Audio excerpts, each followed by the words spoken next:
Hey guys, it's Josh here, and in this video I'm going to talk about how to stop freaking yourself out over stuff that hasn't even happened yet. Because 80% of the people that come to work with me who have anxiety are doing exactly that. They're freaking themselves out over things that have not even happened yet. So let's dive into why this is happening, why we do this, and how you can actually stop doing it. So the first thing that you need to understand is that your imagination is a very interesting thing. It is wild, and if you do not tame your imagination, it will tame you.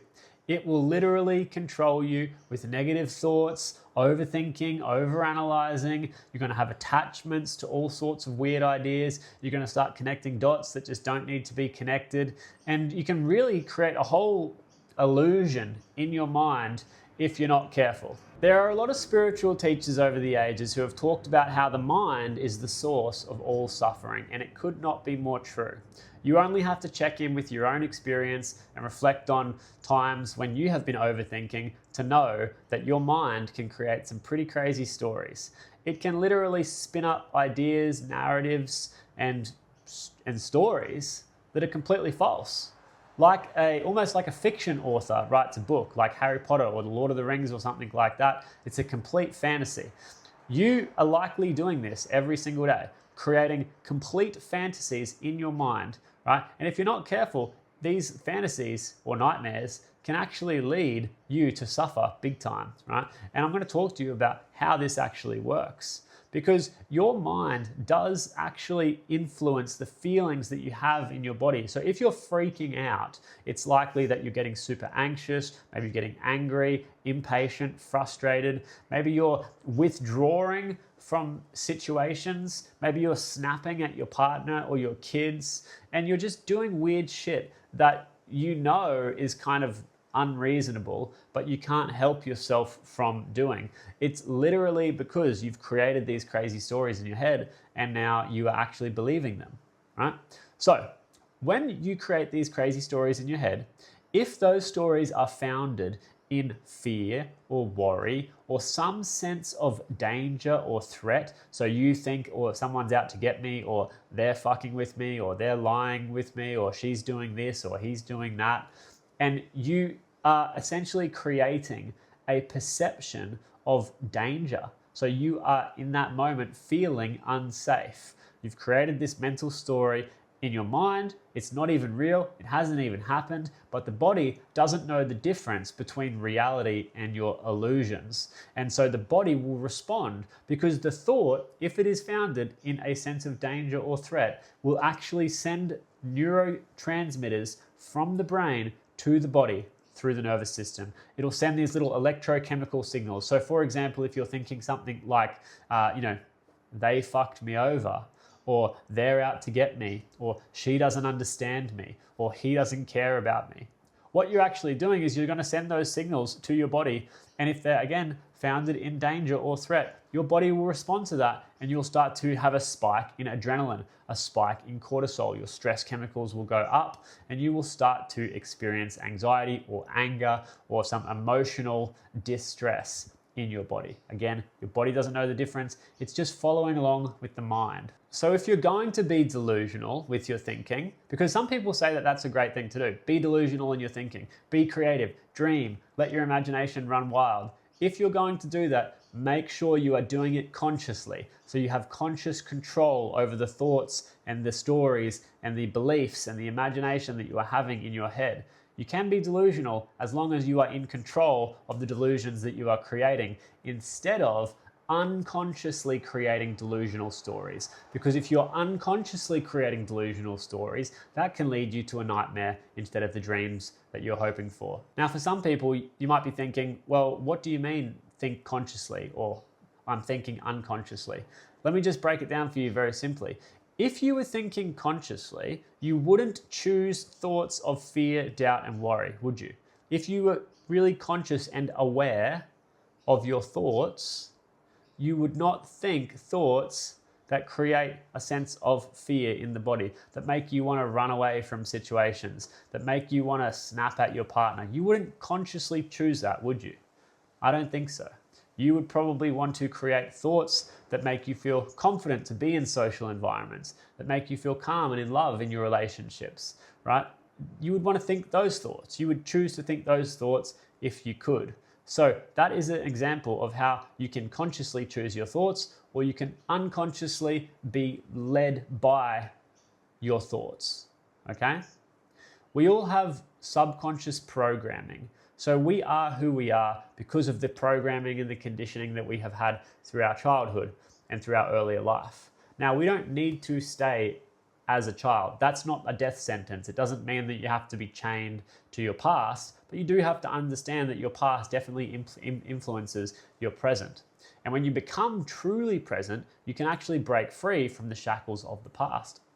When you become truly present, you can become truly conscious. And when you become truly conscious, that is when you have the choice to choose your thoughts. You can start to choose the imaginations that you're having in your mind. You can start to choose the stories and the beliefs that you're telling yourself instead of just being absolutely out of control in your mind. This is the most common mental loop that people with anxiety have. It's just that they are overthinking things, they are overanalyzing things, they're creating stories in their mind that hasn't even happened yet, and they're freaking themselves out because of it.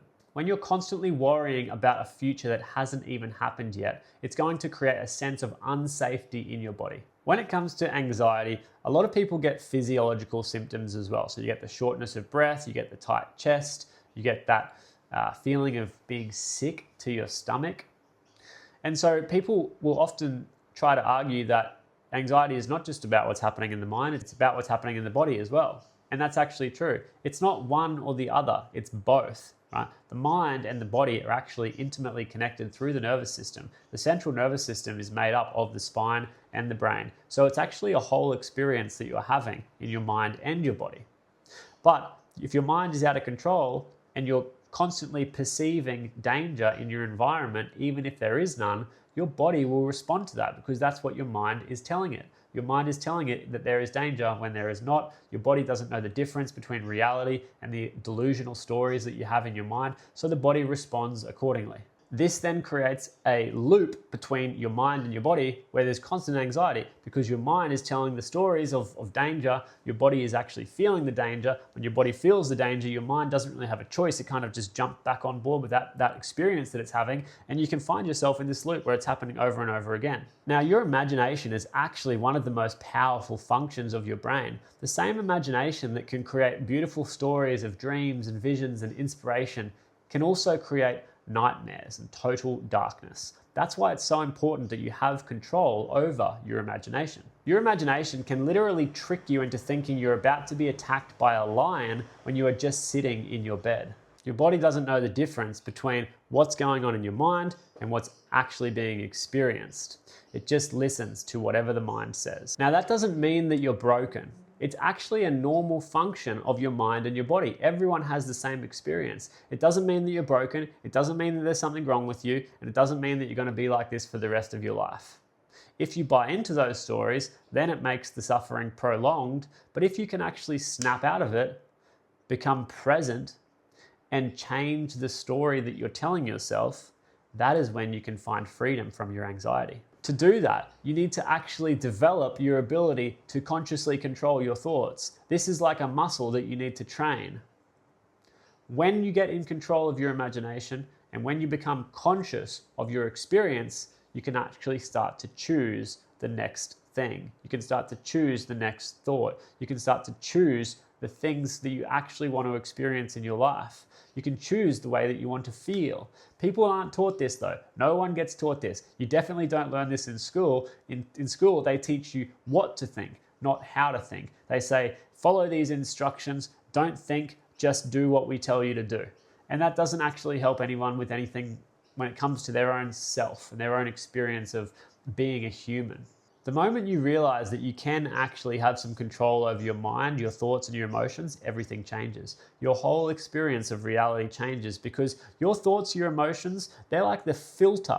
They're like the filter of your perspective of life. So when you change the filter, it's like changing the glasses that you're wearing. You see a different life. You literally see a different reality. Someone who is operating from a place of lack will always see that there's not enough in the world. Someone who is operating from a place of abundance will see that there is plenty everywhere. They're both right? If you look outside, if I look outside, there's beautiful green trees, there's beautiful blue sky, there's houses up and down the street, there's cars everywhere, there's people everywhere, there's an abundance of water in the ocean, there's an abundance of sand on the beach. There is abundance in the world and in the universe. I believe that. But some people will go outside and they'll see the rubbish or that lines the footpaths. They'll see the homeless people that live in the dunes, and they'll think there's poverty everywhere, and there's just lack, and there's we're destroying the world and we're destroying the oceans, and people will believe that as well. And it really depends on which way you want to look at it. Both can be true. There is an abundance of water in the ocean. There's an abundance of fish and sea life in the ocean. There's abundance of sand on the beach. There's an abundance of trees and oxygen producing trees that give us life. There's an abundance of sun energy that comes down on us, right? And there's also all the other stuff as well. But it just depends on what you want to focus on. If you focus more on the poverty and the homelessness and the problems, then they're going to amplify, right? If you focus on the generative, creative aspect of yourself, if you give yourself permission just to do that, everything can change for you. But a lot of people actually have this weird guilt thing where they don't even let themselves do that. Anyway, the key is presence. If you want to actually change the way that you're operating, change your thoughts, change your emotions, change your experience, stop freaking out about stuff that hasn't even happened yet, the key is present. To become present means to become conscious. To become conscious means to have choice over what you do or what you don't do. You're not just operating on autopilot anymore. You're not just reacting to life, but you're now responding to life. This is the key, and you need to be present for that to happen. Presence is the key that unlocks the door. Presence is the medicine. And presence is not just some woo-woo kind of concept that doesn't have any real significance. Presence is actually a very practical application to healing. When you connect with your senses, so when you connect with your breath, or when you put your hand on your heart and actually feel your body, try it now. Put your hand on your heart, feel your body, start to feel the warmth coming from the body. Take a few slow breaths, and you will notice that you actually start to calm down. You might actually even feel your nervous system starting to relax. What's happening in your body as you do this is your cortisol is coming down, your adrenaline's coming down, oxytocin is building through this sense of felt touch, serotonin is building, you start to feel a bit elated, a bit happier, a bit calmer. And all of this is happening in the present moment through your felt sense. And this is just one moment. But if you create these small moments over and over and over and over and over again, you're not just feeling calm, you're actually rewiring your whole biology. Remember, your thoughts send electrochemical signals to the body, which create these stress chemicals and these, the adrenaline and whatnot. When you do something like this and you connect to presence, cortisol comes down, adrenaline comes down, nervous system regulates. Your whole biology is literally changing. It's being restructured.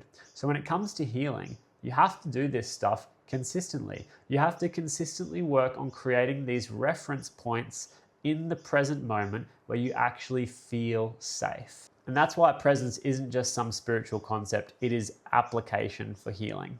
Another amazing thing that happens when you regulate your nervous system is you get the ability to regain control over your imagination. You can start to become conscious. You can start to choose your thoughts. You can start to choose your beliefs, the stories, the narratives that you have in your mind. You can actually get in the driver's seat of your imagination, and you can start to imagine yourself as a healthy, happy, abundant, peaceful, loving person. You can start to imagine that life is receiving you as that. And when you really get control of your imagination in that way, anxiety will just dissolve. You'll realize that all of those stories that you were telling yourself weren't even true to begin with. And when that happens, they just dissolve into nothing. And again, all of this happens through presence. And once you have that presence, you can regain control over your imagination. And once you've got that, well then endless possibilities open for you.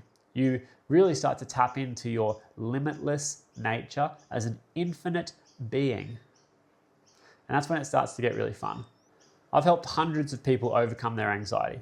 If you want to see how I've done it, there's a link below to check out the Mind Launch Method. Go check that out, and I'll see you in the next video.